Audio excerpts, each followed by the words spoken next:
네, 우리 앞뒤 좌우로 우리 좀 인사하실까요? 잘 오셨습니다 하고 인사하겠습니다. 네, 잘 오셨습니다. 네, 감사합니다. 네, 네. 그렇게 수요일에 이렇게 나오시니까 좋죠? 네, 감사합니다. 우리 오늘도 말씀에 은혜 받으시면 좋겠습니다. 오늘은 우리가 잘 아는 예수님께서 무리를 걸으신 이제 사건입니다.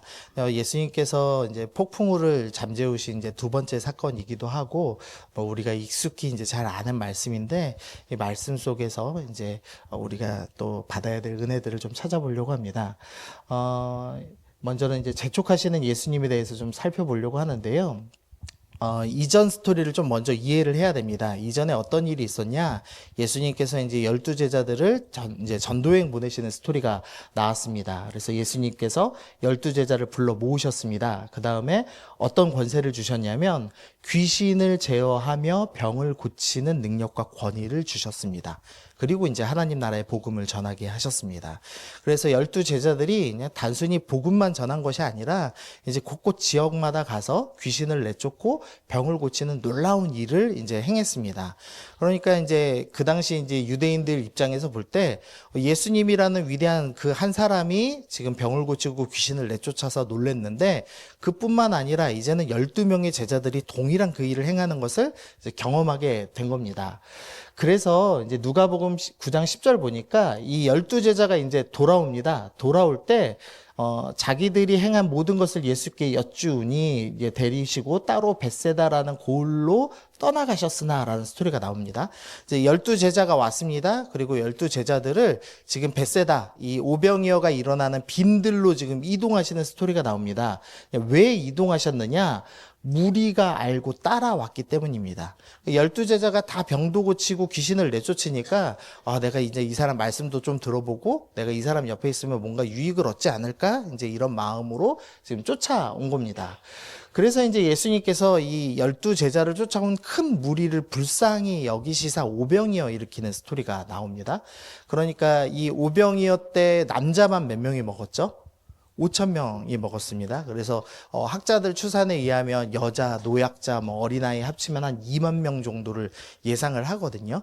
그러면은 이 12명의 제자가 적어도 이제 1,000명 이상은 딸고 온 겁니다. 그러니까 뭐 어마어마한 이제 사람들이 이제 따라오게 된 거죠.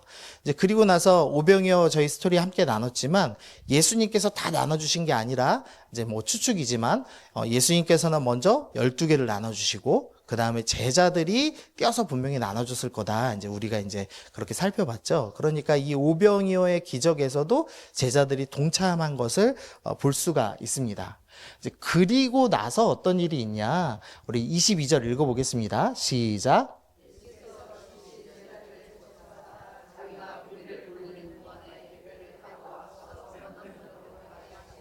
네. 그리고 나서 예수님께서 재촉하시는 스토리가 나오는 겁니다. 이제 보통 예수님께서 재촉하시는 경우가 없죠, 성경에. 그런데 예수님께서 왜 재촉하셨는가? 지금 무리들과 제자들을 지금 분리하시려고 하고 있는 모습을 우리가 살펴볼 수가 있습니다. 그러면 이제, 그 다음 스토리가 어떻게 되냐면, 이제 제자들이 예수님께서 재촉하셔서 폭풍우 속으로 들어가는 스토리가 이어지죠. 그러니까 지금 예수님 입장에서 어떤 거냐? 무리들과 함께 있는 것이 차라리 폭풍우 속에 들어가는 것이 더 낫다. 그러니까 무리들과 함께 있는 것은 너무나 위험하다라고 예수님께서 판단하시는 지금 스토리가 나오고 있는 겁니다. 우리 생각에는 이 무리들과 함께 있는 것, 말씀을 전하고 복음을 전하고 병자들을 고치고 하는 일들이 너무 귀하고 좋은 사역인데 왜 예수님께서는 이것을 멈추게 하시고 심지어는 폭풍우에 들어갈지라도 이 제자들을 분리하는 것을 더 옳다고 생각하셨는지를 살펴봐야 한다는 겁니다. 그리고 또 하나 이제 살펴봐야 될 건 예수님께서 이제 먼저 제자들을 보내셨습니다. 그리고 무리들을 흩으셨습니다. 그래서 최대한 빨리 제자들을 분리시키신 거죠. 그리고 그 다음에 무슨 일을 하셨냐? 따로 산에 올라가 기도하시는 스토리가 나옵니다. 뭐 이것도 예수님이 뭐 기도 자주 하셨으니까 뭐 별일 아니지라고 생각하기 쉽지만 복음서에서 이렇게 따로 기도하시는 예수님이 딱 3번 등장합니다.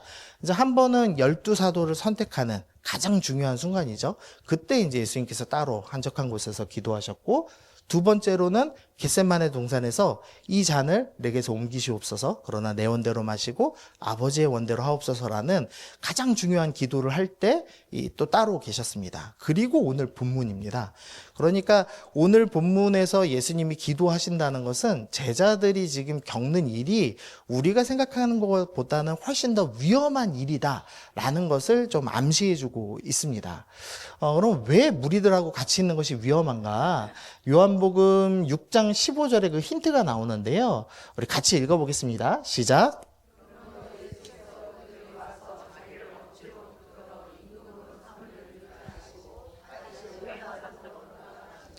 네, 오병이어를 일으키셨습니다. 그러자 많은 사람들이 예수님을 임금 삼아야 되겠다라고 지금 생각을 합니다. 그러니까 단순히 먹을 것을 줬다 수준을 넘어서 병을 고치시고 귀신을 내어 쫓으시니 이제 로마 군대도 이길 수 있겠다, 이제 이런 이제 계산이 있던 거죠. 근데 문제는 이 무리들의 관심이 예수님께만 향한 것이 아니라는 겁니다. 당연히 처음 어떻게 쫓아왔냐면 12 제자를 보고 쫓아왔죠. 그러니까 이 예수님과 또 동일한 기적을 해가는 이 제자들에게 지금 시선이 완전히 가 있습니다. 야, 예수님이 임금이 되시면 얼마나 좋을까? 그리고 그 옆에 우리 지금 동네에 누구를 고친 그 베드로 사도님이 이제 영의정이 되시고 그 옆에 이제 우의정 되고 좌의정 되고 12 제자가 쫙 서서 앞에서 사역을 하면 얼마나 멋있을까, 아마 이런 생각에 이제 부풀었을 겁니다. 그리고 이제 제자들도 마찬가지죠. 은근히 이제 이 교만한 마음이 올라오는 겁니다. 참 사람이 교만해서요, 이 많은 사람 앞에 서면은 마음이 이렇게 높아집니다. 저도 이렇게 수요 예배 때는 좀 편하거든요. 근데 이번 주에 제가 처음으로 이제 찬양인도 했잖아요. 정말 떨리더라고요. 조금 더 많아지니까. 제가 예수전 사역할 때 1000명 앞에서 이제 시리즈로 광고를 한 15분 정도 해야 될 때가 있었습니다. 떨리긴 엄청 떨리는데 끝나고 이제 잘했어, 수고했어 막 말을 듣잖아요. 그러면 이제 마음이 막 높아지고 교만하고, 나는 어디까지 영향력을 펼칠 수 있을까, 3만 명 교회에 담임이 돼야 되겠다, 뭐 이런 이제 뻘 생각하는 거죠. 이렇게 사람 마음이 이렇게 참 교만해지고 높아집니다.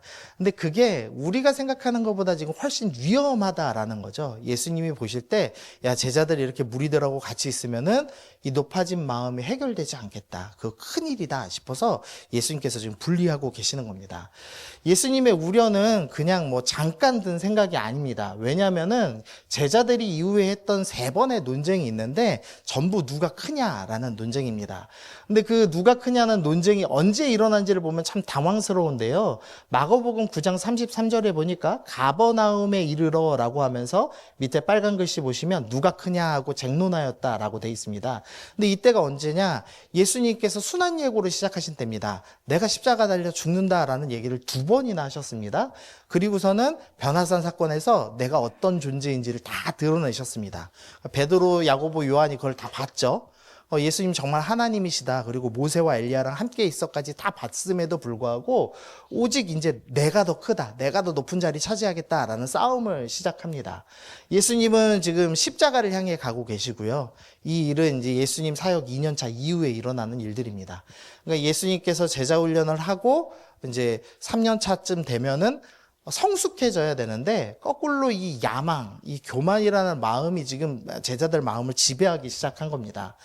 또 이제 언제 싸우냐? 마태복음 20장 보니까요, 이 세베대의 2 아들, 그러니까 야고보와 요한의 어머니가 찾아왔습니다. 그래서 21절에서 예수께서 이르시되 무엇을 원하느냐?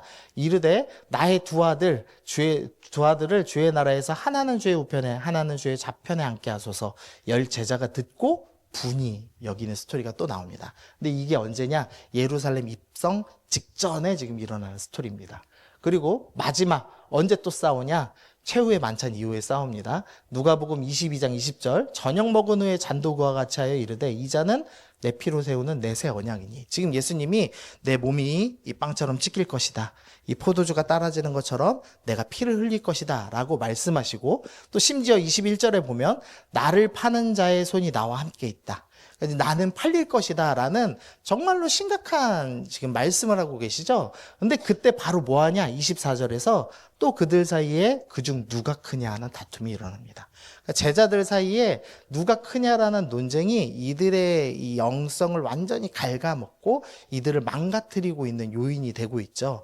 그래서 예수님께서 야, 이 무리들하고 빨리 분리해야 되겠다라고 결정하시고 재촉하시는 스토리가 나오고, 심지어는 너희 폭풍우 속에 고난 속에 집어넣더라도 너희가 교만해지면 안 된다라고 주님께서 말씀하시는 스토리가 지금 본문에 나오고 있는 겁니다. 성경에 보니까 교만한 사람의 예가 나오죠. 이제 대표적으로 사울왕을 제가 좀 뽑았는데요. 사울왕 집안 소개를 보면은 5대째 그 족보가 소개됩니다. 그러니까 5대째가 다 소개된다는 건 이 위로부터 5대 가문이 다 유명한 사람이다라는 의미를 합니다. 그러니까 집안이 끝내주게 좋고요. 키는 남들보다 머리 하나 더 크고 재산도 어마어마하게 많습니다. 그래서 유력한 사람이다라는 표현을 하죠. 거기다 싸움도 꽤 잘했습니다, 사울왕이. 그런데 어떤 마음이 들었냐? 사무엘상 20장 보니까 너와 내 나라가 든든히 서지 못하리라 라는 이 말을 요나단한테 합니다. 그러니까 사울이 자기를 왕 삼은 것은 하나님이신데 이 나라를 누구 걸로 여겼냐? 내 거라고 여기고 내 아들인 요나단한테 물려줘야지라고 생각하는 스토리가 나옵니다. 그러니까 내가 왕이야 라는 교만한 마음이 심겨져서 결국 첫 번째 왕이었던 사울이 미치는 스토리가 이제 성경에 나오는 거죠. 이 교만이, 이 야망의 마음이 우리를 미치게 만듭니다. 제가 2가지 예화해놨는데요. 그 하나는 대통령 선거의 난갑병. 요새 그 유행하더라고요. 그 대통령 선거에 그 대통령 후보의 이름이 올라가서 1%만 나와도 그 정치인들이 난가 이런답니다. 그래가지고 그때부터 이제 횟가닥 돈대요. 근데 사실 우리가 지금은 이제 뭐 안철수 씨 탈락했는데 제가 그 안철수 씨 막 정치인 되고 나서 그 문재인 씨하고 경선 치룰 때 그 서면에 간 적이 있습니다. 제 청년들 데리고 이제 그때 이제 여행 갔었는데 수련회를 갔는데 그 서면에 그 씨앗호떡 먹겠다고 갔는데요. 그때 안철수 씨랑 겹친 거예요, 일정이. 3만 명이 왔습니다, 그날. 그래가지고 꼼짝도 못했어요. 그래서 제가 정말 기억에 많이 남거든요. 대학 교수면서 누구보다 깨끗하고 돈 많고 능력 있는 사람. 예수님이 사실 이 당시 사람들로 볼 때는 랍비이고 젊고 이래서 예수님을 따라다니는 무리들이 저랬겠구나. 제가 이제 그런 상상을 늘 하는데 사실 안철수 씨가 의학대 나와서 의사고 거기다 컴퓨터 바이러스 고치는 사람이고 뭐 국민 멘토다 이런 소리 듣던 사람이지 않습니까? 근데 지금 완전 난각병에 사로잡혀가지고 예, 뭐 자기가 될 수만 있다면 무슨 말이든 쏟아내잖아요. 분명 비단 이 안철수 씨만 아니죠. 이낙연 씨도 사실 총리이고 누구보다 진중하게 말한다라고 해서 이 코로나를 이긴 총리다 하고 인기 참 많았는데 지금 아무 말이나 하죠. 그러니까 참 이게 무섭습니다. 이 높아지는 마음이 속에 들어가는 순간 사람이 획가닥 바뀝니다. 제가 이제 숟가락 내가라고 적어놨는데 뭐냐면 제가 이제 처음 사역을 시작한 게 26이거든요. 교회 사역을 시작한 게. 26에 이제 교회 간사로 이제 처음 시작을 해서 그 교회에서 5년을 사역했습니다. 근데 이 장년부가 30명밖에 없는 작은 교회였는데 그 교회는 항상 이제 식사를 하러 가면 이제 오전 예배가 끝나면 이제 담임 목사님이 제일 앞에 앉으시고 그 다음에 이제 사역자가 저밖에 없었으니까 그 다음에 이제 이재함 간사가 거기 앉는 겁니다. 그러면 항상 숟가락과 젓가락이 준비되어 있고 성도들과 달리 저희는 꼭 반찬이 한 개 더 있습니다. 고기든 햄이든 뭐든 하나 더 있어요. 그래서 항상 담임 목사님과 그 다음에 이제 옆에 이제 장로님이나 안수 집사님들 앉는 거죠. 그래갖고 이제 그렇게 5년을 이제 겸상을 했거든요. 근데 그리고 났다가 이제 신학을 하고 전도사가 돼서 이제 다음 사역지로 갔습니다. 갔는데 그 교회 처음 식사를 하는데 줄 서 먹는 거예요. 제자리가 없더라고요. 담임 목사님도 줄 서서 숟가락을 받는 거예요. 근데 그날 제가 기분이 확 상하더라고요. 아니 사역자한테 숟가락을 들게? 이 생각이 순간 확 들어오는 거예요. 저도 모르게. 그게 제가 31~2살밖에 안 됐습니다. 그러니까 제가 순간 깨달은 거죠. 야, 교만 진짜 무섭구나. 5년 숟가락 받았다고 숟가락 받는 게 당연하지 않게 된 거예요. 제 손으로 드는 게. 얼마나 그 교만이란 게 무섭습니까?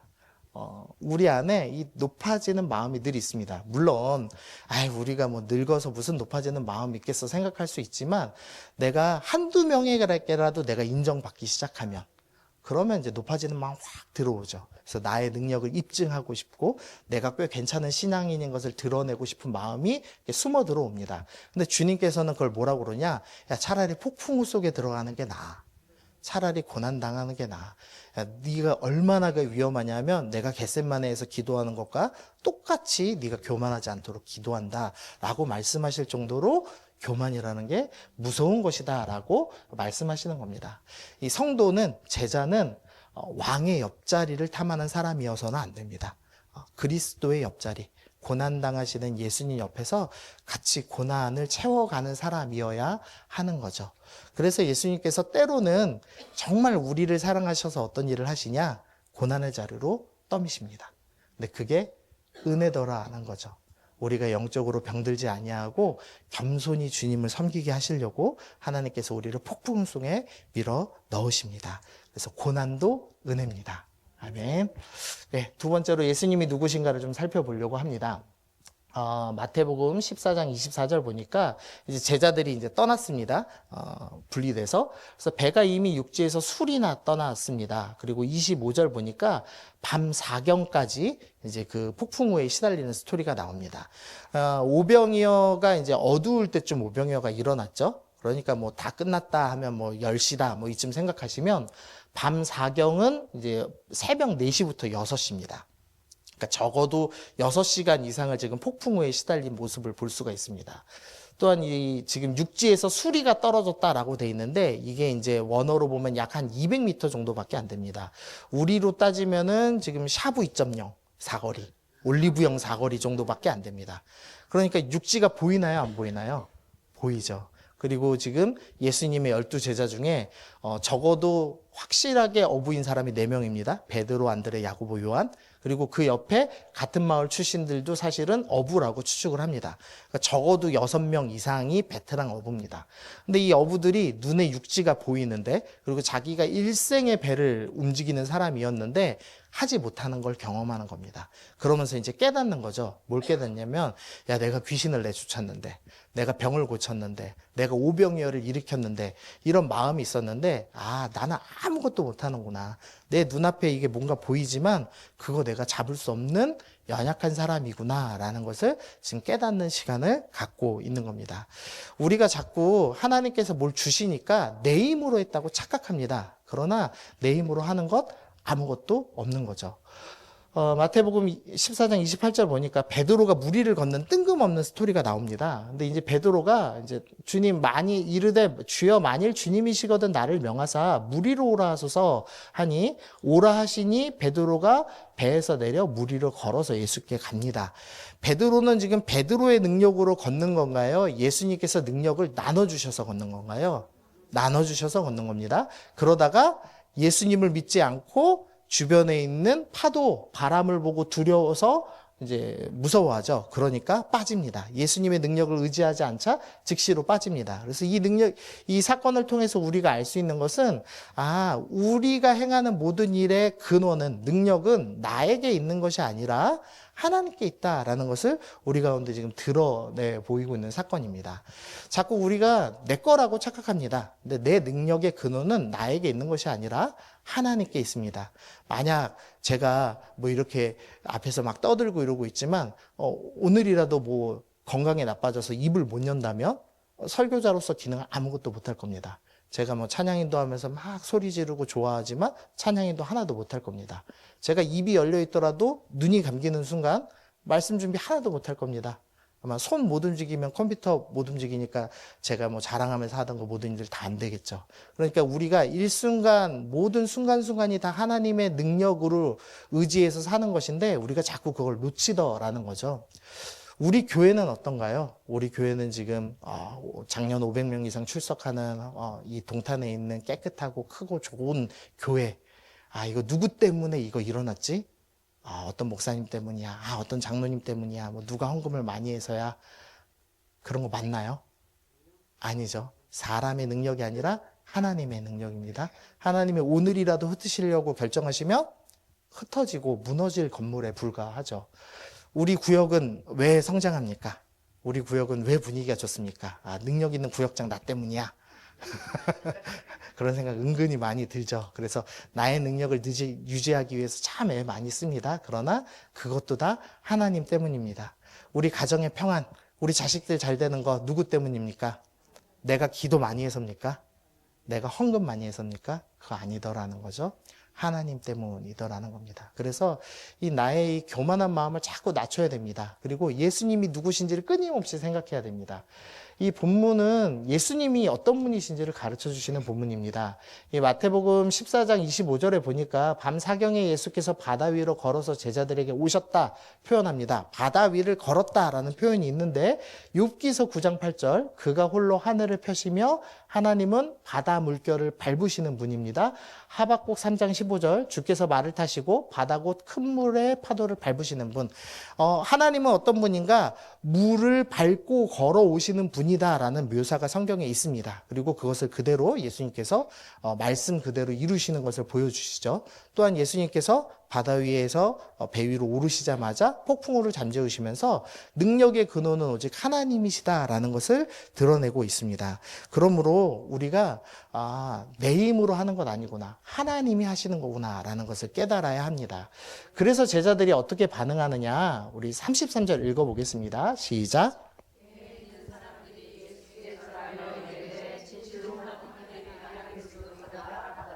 네, 제자들이 절합니다. 성경에서 제자들이 절한 장면이 딱 두 군데밖에 없습니다. 지금 오늘 본문이고 그 다음이 부활 후에 경배하시는 스토리가 나옵니다. 제자들이 그제서야 내 능력 아니구나, 하나님의 능력이구나 라는 것을 깨달았다는 거죠. 우리도 폭풍우 들어가기 전에 내 능력 아니구나 깨닫고 예수님께 경배하는 우리 성도님들 되셨으면 좋겠습니다. 우리 마지막으로 이제 예수님께서 즉시라는 구절 좀 살펴보겠습니다. 오늘 본문에는 총 3번의 예수께서 즉시라는 구절이 나옵니다. 그래서 지금 반복되는 구절은 강조하고 싶어서 적어 놓으신 거거든요. 그래서 이 구절이 예수님이 지금 우리에게 뭔가를 가르쳐 주신다라는 것을 알 수가 있습니다. 첫 번째 예수님께서 즉시 하신 일이 뭐냐? 제자들을 보내신 것입니다. 무리들에게서. 그래서 교만에 대한 죄의 유혹이 찾아올 때, 공격이 찾아올 때 예수님이 어떻게 하시냐? 즉시 우리를 보호하시는구나 라는 것을 본문이 우리에게 설명해 줍니다. 또 두 번째로 예수님이 즉시 오시는 이유가 뭐냐? 제자들이 폭풍우 속에서 두려워서 떨고 있을 때 즉시 오셔서 보호해 주시는 스토리가 나오고 있습니다. 세 번째로 예수님이 즉시 오시는 건 언제냐? 베드로가 두려워서 물에 빠지기 시작할 때. 베드로는 그래도 남들보다 믿음이 좀 있어서 나도 예수님처럼 무리를 걸어서 나도 이후에 어려운 사람 있으면 이렇게 무리를 걸어서 구해주고 싶어요. 아마 이런 선한 의도로 아마 무리에 걷겠다고 얘기했을 겁니다. 그러나 믿음이 연약하여서 빠졌죠. 그러니까 제자답게 살려다가 실패한 겁니다. 그러자 예수님께서 어떻게 하시냐? 즉시 구원하시는 스토리가 나오고 있더라는 겁니다. 그래서 예수님은 언제 즉시 움직이시냐? 우리가 죄악의 공격 때문에 연약해질 때, 유혹에 시달릴 때 즉시 우리를 찾아오십니다. 우리가 두려움에 떨 때 즉시 찾아오십니다. 우리가 예수님 잘 믿고 성도답게 살아보려다 실패할 때 주님이 책망하시는 것이 아니라 즉시 다가와서 손을 내미시는 분이라고 오늘 성경이 우리 가운데 말씀해주고 있는 겁니다. 예수님께서 우리의 연약함을 긍휼히 여기십니다. 그래서 우리가 나는 이 교만이라는 예수님이 그렇게 기도까지 하시고 그렇게 큰 죄인데도 내가 교만해졌어. 어떡하지? 나는 지옥 갈 거야. 그게 아니고요. 예수님께서 어떡하시죠? 즉시 찾아오십니다. 그래서 이 교만을 이기도록 도와주시죠. 그리고 우리가 두려움에 떨 때, 이 두려움을 떨 때 제자들이 유령이다 하고 소리 외치거든요. 그 성경에서 돌아다니는 귀신이 있나요? 없나요? 돌아다니는 귀신. 그 사무엘서에 나오는 그 사무엘 올라오는 거는 그 무당이 보는 환상입니다. 그러니까 귀신 직접 나온 건 아닙니다. 그러니까 귀신 직접 돌아다니는 거 없죠. 그런데 이 제자들이 지금 성경적 세계관도 사라졌습니다. 너무 무서워서. 그래서 흰 거 보고 예수님 보고 귀신이다 라고 외칠 만큼 완전히 영적으로 무뎌진 상태에 있는 겁니다. 그런데 예수님께서 이놈들이 2년이나 가르쳤는데 아직도 귀신 돌아다닌다고 믿어 하면서 이거 채찍질을 하셔야 되는데 그게 아니라 즉시 다가오셔서 함께 해주시죠. 그리고 베드로가 열심히 살려다 실패했을 때, 야, 이 믿음 없는 놈아 하고 바다에다가 이제 몇 번 이렇게 집어 넣었다 뺐다 해야 정상이잖아요. 저 같으면 이제 좀 몇 번 집어 넣었을 텐데, 예수님은 즉시로 건지십니다. 뭐 제가 이렇게 재미나게 뭐 말씀드렸지만, 우리의 연약함을 보실 때 예수님이 즉시 도우십니다.